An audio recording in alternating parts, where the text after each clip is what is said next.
So in this video, I'm going to look at what is the average cart total, why it matters, and 3 quick things you can do to increase it.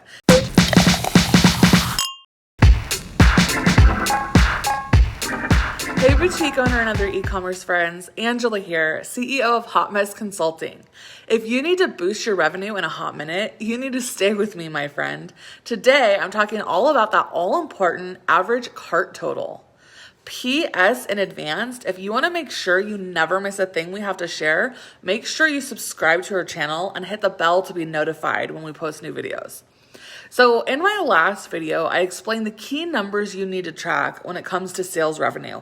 And one of them is this average cart total. That's because your traffic to your website times your average cart total times the conversions, those that actually turn into purchases.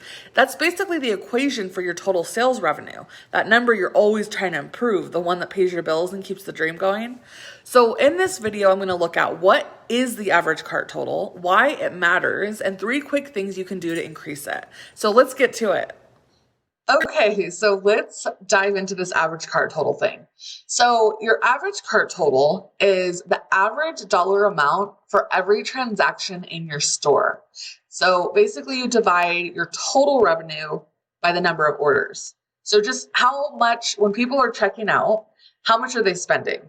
You know, is it usually around $40? Again, this is an average, right? $50, $60, you can see that like if you can increase the average that people normally spend, again, some are still not going to spend a lot, some are going to spend way more. It's an average. But if you can increase that average, you're obviously going to increase your overall sales. So how can you do that, right? So we have 3 really quick and easy ways to do this that we're going to talk about today. So first of all, you have the free shipping threshold. Now, nobody likes to pay for shipping. So, this may not work for all of you because I know a lot of people go the route of offering free shipping all the time and kind of building that into their price structure. So they're not losing money on the items. But another way to do shipping is something like $5 flat rate so that it's not like some scary $6, $7, $8, $9 amount that people are just going to run off, run for the hills. But free over a certain threshold. So this is what you want to play around with. And at this point, it's trial and error. So you could try, if your average cart total value is less than $50, then, maybe that's your first goal is to get your average cart total to 50. And so how can you do that? Offering free shipping if they spend over $50 or over 75. You have to look at like what your current average is, what the cost of your items are. Because another kind of trick within this, if you're doing the free shipping threshold, is thinking about like the costs of your items. And I mean, I understand like a top is going to be different than a jacket or a pair of Judy blue denim, right? But if you can have fairly consistent pricing in your products, you can make it kind of easy to know like, well, in order to hit this, they're going to need to add 3 items to their cart.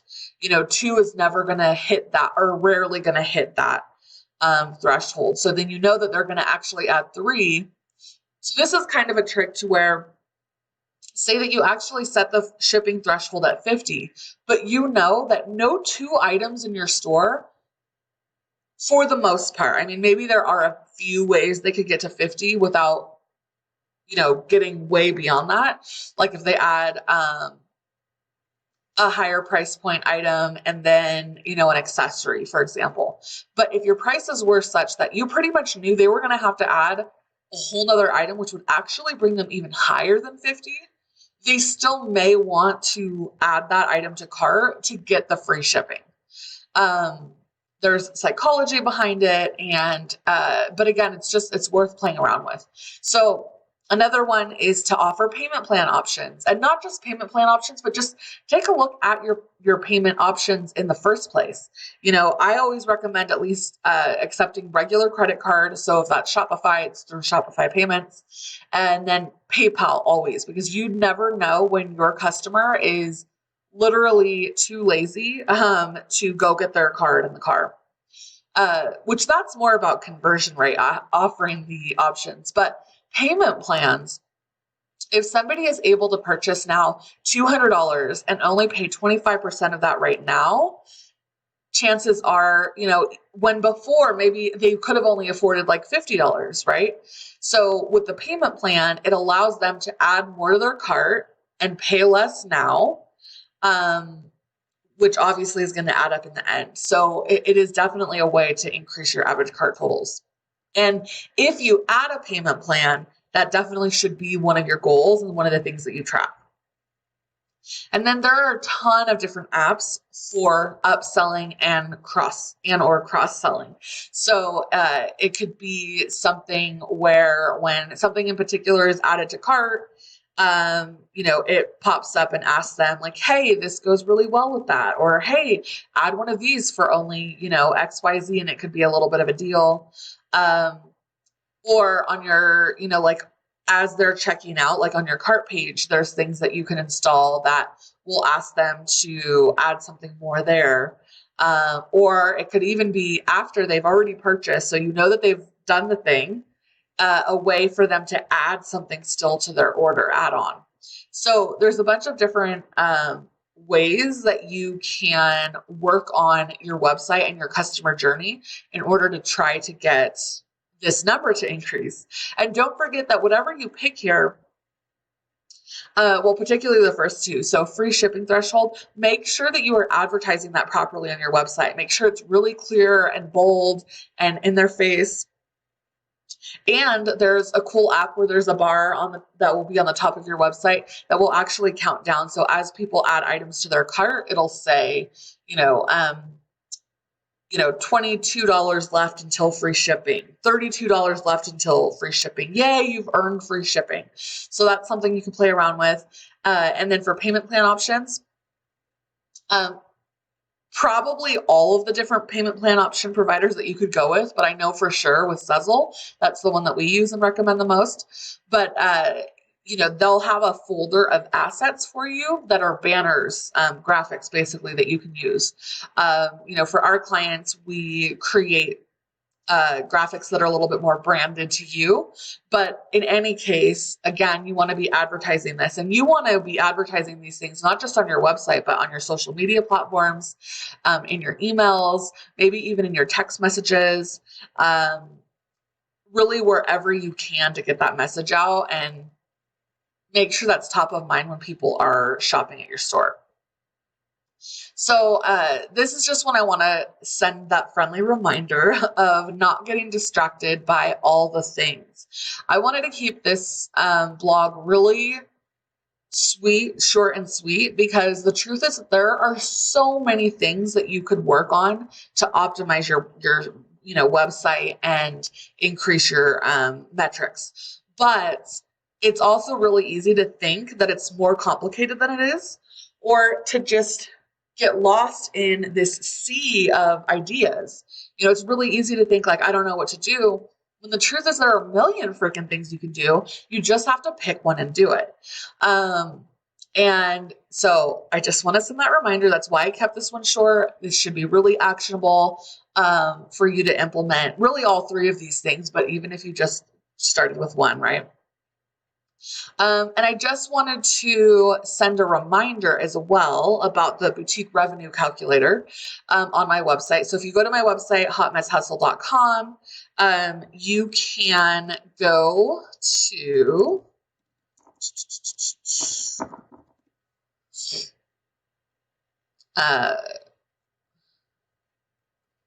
up in the, it's not in my screen here on the video, but in the upper left corner, you can hit check out our boutique traffic calculator. And particularly on this one, if you go to the alternate calculator, what you're going to want to do, and a couple videos back, the one on conversion rates, I believe I went over how to use this, how to find these metrics. But enter your current conversion rate. Say it's higher than average, 3. Your current total value, say it's 45. And your actual website traffic for the last 90 days, say that it is, oops. Okay, so with these measures, you would be expected to bring in $33.75 a month. And if you enter in your totals, this should not be any surprise, right? But here's now where you can play around with, okay, if the conversion rate stayed the same and you didn't even get any more traffic than you normally do right now, but you just changed this to 50, how much more are you going to get per month, right? If you got this up to 100. Now, obviously from there, okay, now let's increase the conversion rate and the traffic too. But it's nice to look at one thing at a time because, again, like, it's easy to get distracted and lost in all the different things that you can be working on.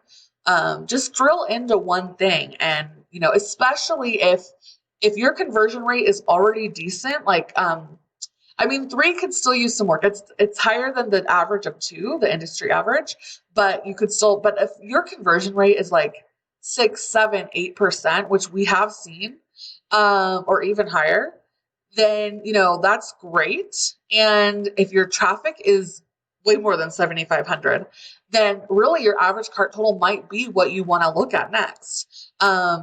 Obviously, all 3 of these are the keys to your success, and you want to constantly be working on all of them. But, really drill down on one at a time is my suggestion, and just give almost all of your efforts to that one thing, especially if the other 2 are great.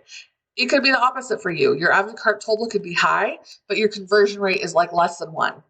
Okay, then that's what you need to work on, but also depending on your website traffic. So, because really, neither of these matter at all if you don't have enough website traffic. So if your website traffic is like less than 3,000, so like only 1,000 a month, that really, really, really needs to be your first priority, no matter what, because you also just aren't even going to have enough, data in order to, increase these. Because let me show you an example too. Okay, say that your average cart total was 45, but you were actually bringing in 10,000 hits a month to your website. Actually, let's make it 25,000 hits to your website every month. Okay, so if these were your stats, you'd be bringing in $33,000, almost $34,000 a month.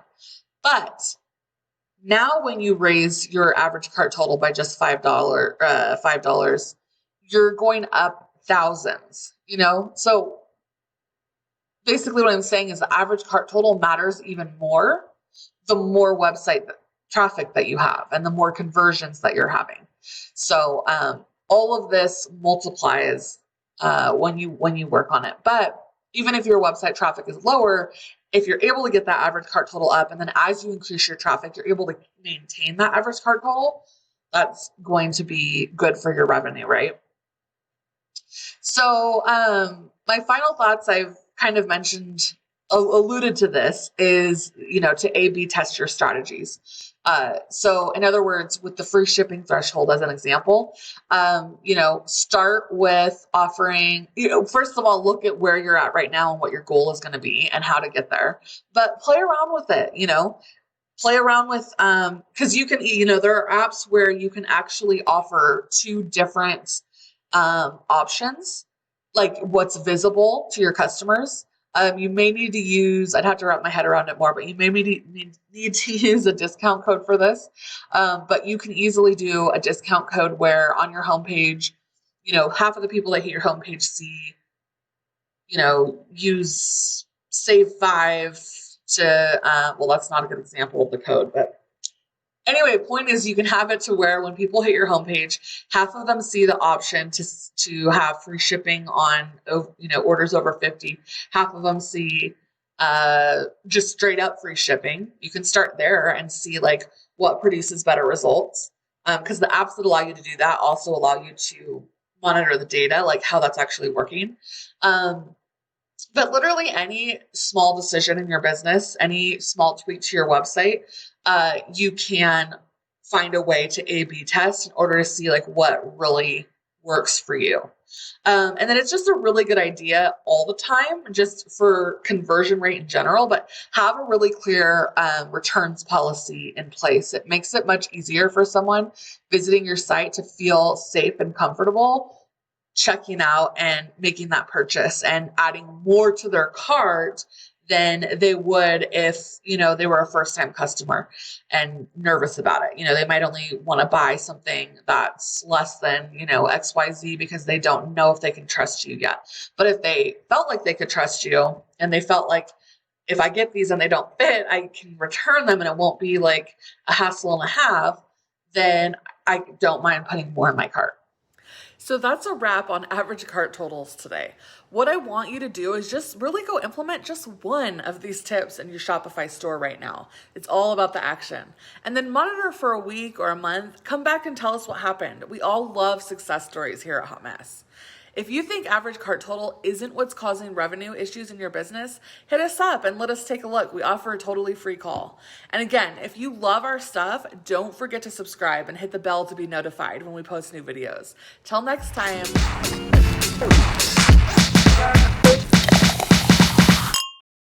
Need more? Check out the blog at hotmessblog.com. And don't forget to subscribe to our channel too.